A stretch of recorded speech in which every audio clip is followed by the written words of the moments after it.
Kiranya kuasa Roh Kudus-Mu akan hadir di tengah-tengah perbaktian kami. Kami boleh mendapatkan pelajaran yang penting dalam mempersiapkan diri kami di hari-hari terakhir. Terpujilah nama Tuhan. Kami siap mendengarkan firman-Mu dalam nama Yesus. Amin. Oke, shalom saudara-saudaraku, umat-umat Tuhan dimanapun Anda berada. Senang sekali boleh bersama-sama dengan EHEM Channel di dalam pelayanan online. Dan puji Tuhan, oleh karena kesempatan di hari Sabat Tuhan yang suci ini, sementara kita merayakan kemerdekaan Republik Indonesia, kita juga diingatkan bahwa kita adalah umat-umat Tuhan yang sudah dibebaskan dari dosa. Dan kita perlu merespons panggilan Tuhan untuk senantiasa datang di hadapan hadirat Tuhan. Saudaraku, ada banyak tantangan yang diperhadapkan kepada kita di tengah-tengah pandemi COVID-19 ini. Karena itu, judul yang saya ambil ialah waspadalah. Waspadalah terhadap Sodom. Mungkin Anda akan bertanya-tanya. Bang Napi pernah berkata, waspadalah. Waspadalah, kejahatan terjadi bukan karena ada niat pelakunya, tapi karena ada kesempatan. Tapi sepertinya pernyataan ini tidak semuanya benar.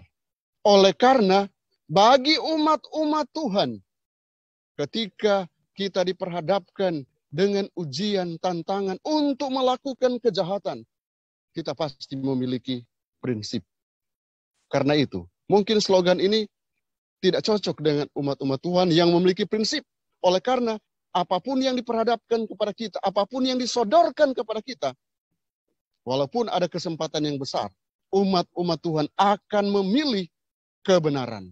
Karena itu, kita akan coba lihat, ada hal-hal dunia yang perlu kita waspadai. Dan kali ini, khotbah saya berfokus kepada Sodom. Yang ayat intinya diambil dari Yeskiel pasal 16 ayat yang ke-49. Waspada terhadap Sodom. Apa yang kita perlu waspadai sehubungan dengan Sodom? Di dalam Seventh-day Adventist Bible Commentary, jilid yang ke-7, halaman 80, menyatakan seperti ini. Sodom is symbolic of moral degradation. Sodom adalah lambang kemerosotan moral. Sodom adalah lambang kemerosotan akhlak.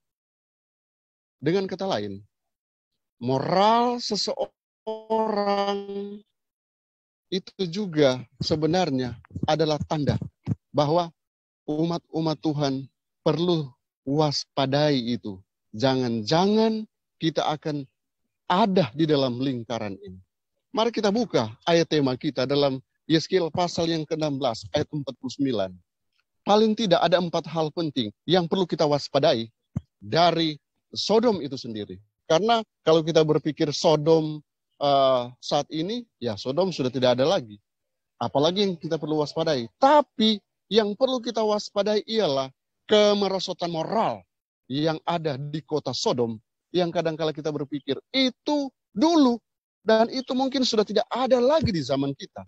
Tapi apakah benar seperti itu?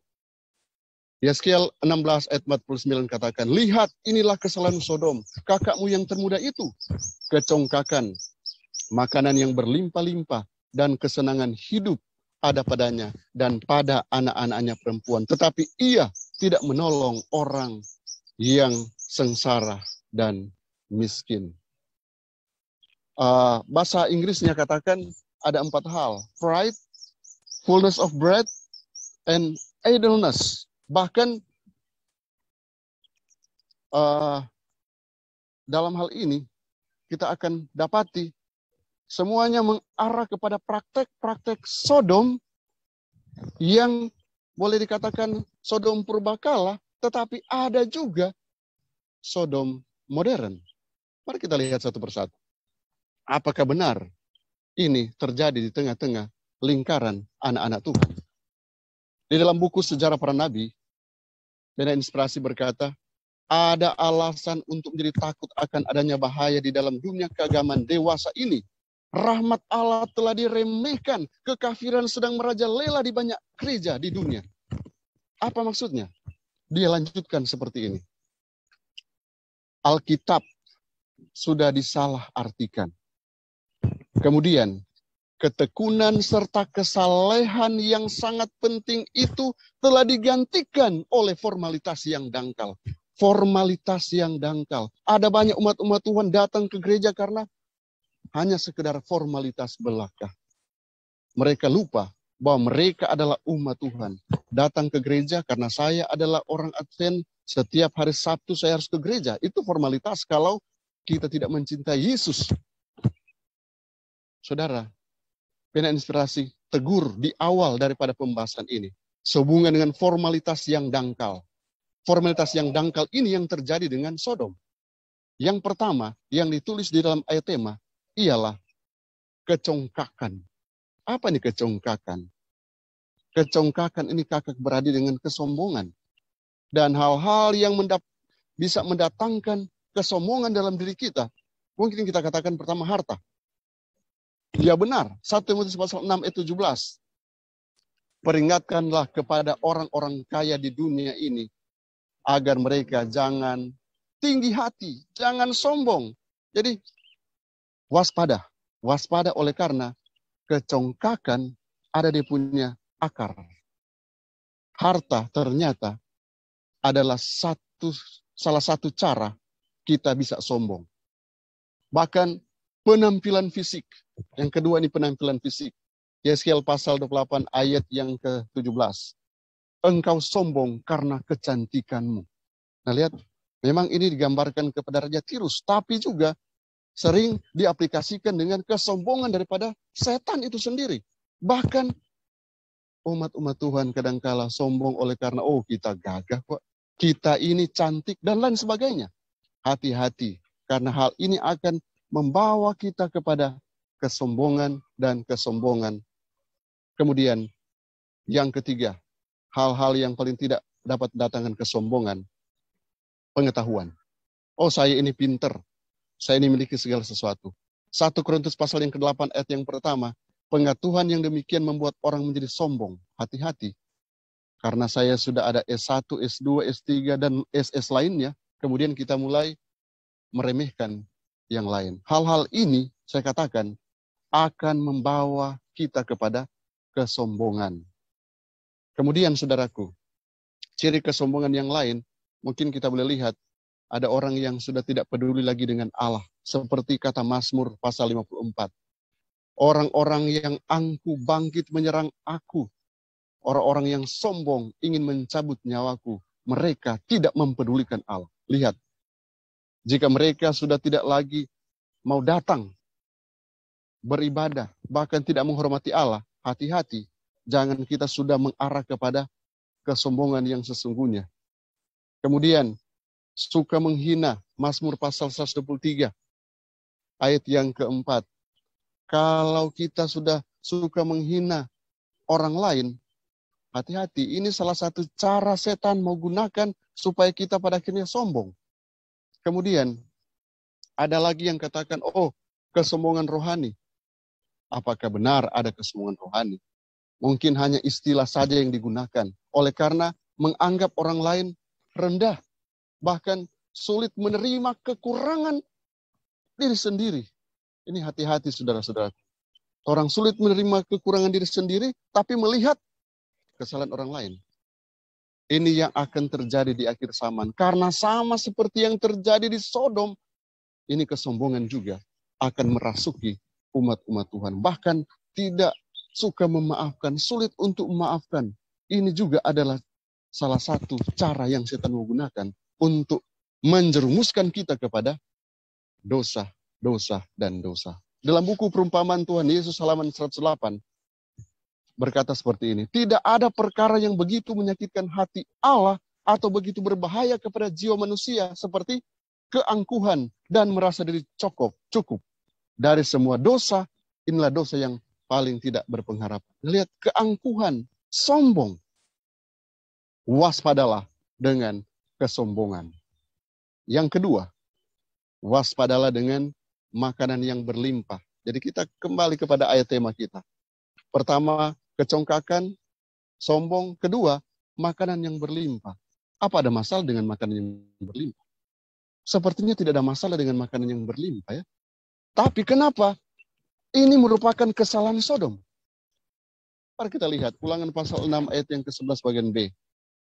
Dan apabila engkau sudah makan dan menjadi kenyang, maka berhati-hatilah supaya engkau jangan melupakan Tuhan. Oh, ternyata karena punya banyak makanan yang berlimpah, ini mengarahkan kita untuk melupakan Tuhan. Hati-hati, jangan kita punya segala sesuatu, kemudian kita melupakan Tuhan.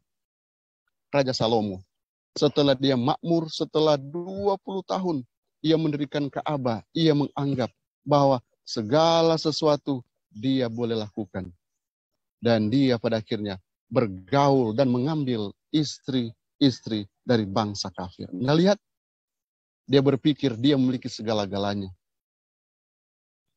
Makmur, akhirnya dia melupakan Tuhan. Dan benar, kata firman, hati-hati supaya jangan kita melupakan Tuhan. Umat-umat Tuhan dimanapun kita berada, mungkin kita memiliki banyak makanan. Kita makmur. Jangan sampai kita melupakan Tuhan. Yang ketiga, yaitu kesenangan hidup. Idleness diterjemahkan.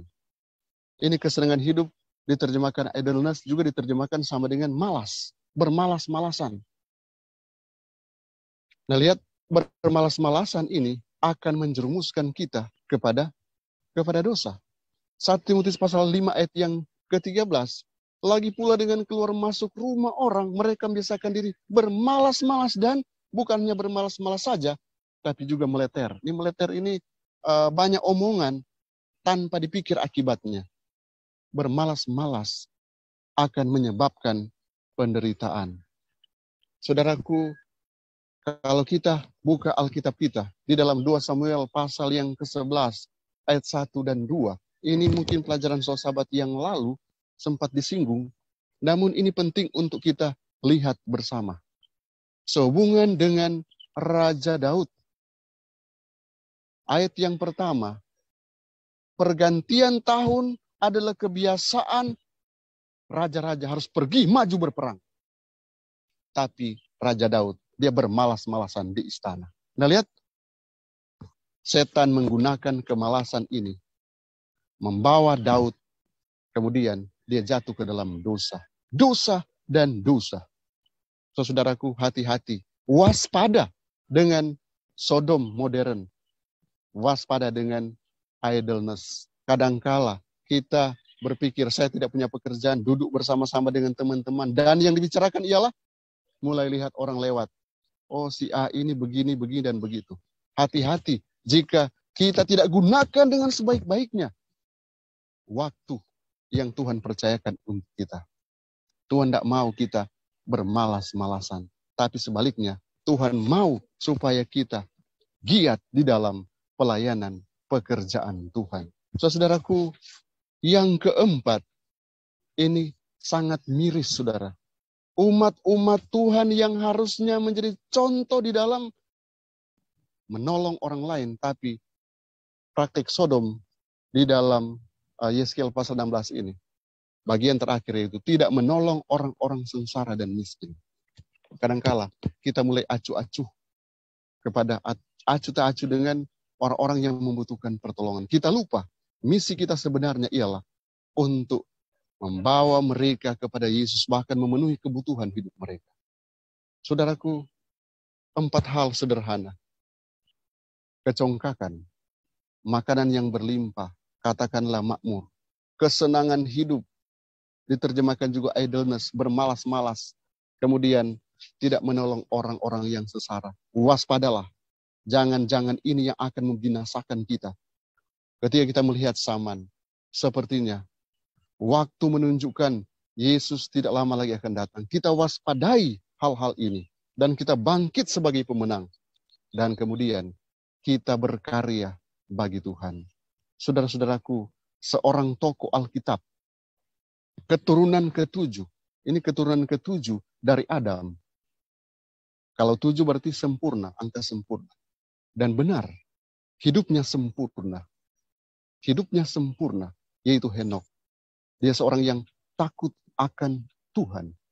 Dia berjalan bersama-sama dengan Tuhan.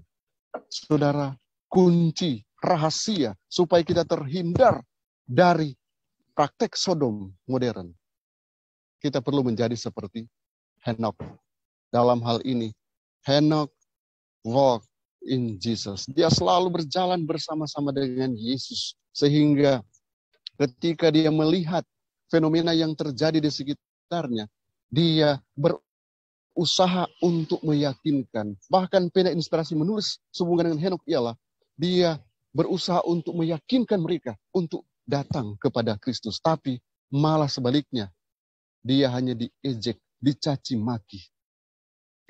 Tapi Henok tetap berdiri teguh di tengah-tengah dunia yang memberontak.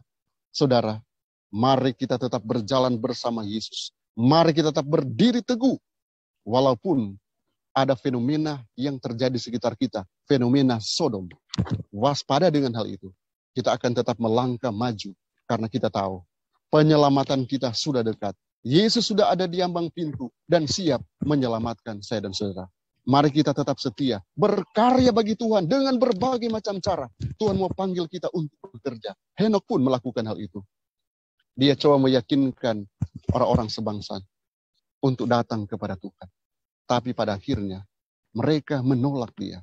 Dan Tuhan kemudian membawa Henok, menyelamatkan Henok. Maukah kita menjadi anak-anak Tuhan seperti Henok yang tiba-tiba kita dianggap Tuhan anak Tuhan yang setia oleh karena kita selalu bergaul dengan Tuhan, berjalan bersama-sama dengan Tuhan, selalu berkarya bagi Tuhan dengan potensi yang Tuhan berikan bagi kita. Praktik Sodom tidak akan mempengaruhi kita, tapi sebaliknya kita akan memutarbalikkan praktik-praktik Sodom dan kemudian menenggelamkan itu. Kita akan bangkit menjadi pekerja-pekerja bagi Yesus. Kita berkarya bagi Yesus sekarang sampai hari Maranatha. Tuhan Yesus memberkati seluruh umat Tuhan yang ada di EHM dan bahkan semua pendengar dimanapun Anda berada. Shalom.